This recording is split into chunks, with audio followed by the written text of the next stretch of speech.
Imran Khan Zaman park में आज party रहनुमाओं से मुलाकातें करेंगे।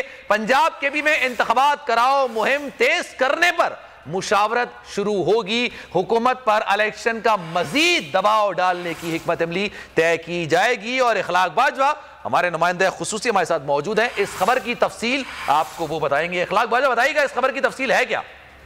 जी बिल्कुल सलमान, आज पाकिस्तान तहरीक-ए-इंसाफ के चेयरमैन इमरान खान जो है वो सुप्रीम कोर्ट के फैसले की रोशनी में आइंदा की सियासी हिकमत-अमली तय करने के लिए पीटीआई रहनुमाओं से मुलाकातें और इजलास करेंगे, जबकि मुलाकातों में पंजाब और खैबर पख्तूनख्वा में इंतखाबात कराओ मुहिम तेज करने पर मुशावरत होगी। ज़राए के मुताबिक मुलाकातों में हुकूमत पर इलेक्शन करवाने के हवाले से मजीद दबाव डालने की हिकमत अमली तय की जाएगी, जबकि मुलाकातों में पंजाब और खैबर पख्तूनख्वा में पार्टी उम्मीदवारों की टिकट जो है उसको फाइनल करने के हवाले से भी तबादला ख्याल किया जाएगा। जबकि इमरान खान पार्टी रहनुमाओं को आइंदा की सियासी हिकमत अमली बारे जो है अहम हदायत देंगे। और मुलाकात में जेल बरो तहरीक और दीगर मामला भी जेरे गौर रहेंगे। ज़राए के मुताबिक पाकिस्तान तहरीक-ए-इंसाफ का जो बड़ा मुतालबा था इलेक्शन के हवाले से, तो वो सुप्रीम कोर्ट के आज जो फैसला है उसके बाद जो जेल भरो तहरीक है उसके आइंदा के लाहे अमल बारे जो है वो अहम तरीन जो है वो मुशावरत होगी, जिसमें ये बताया जा रहा है कि हो सकता है कि पाकिस्तान तहरीक-ए-इंसाफ जो है वो जेल भरो तहरीक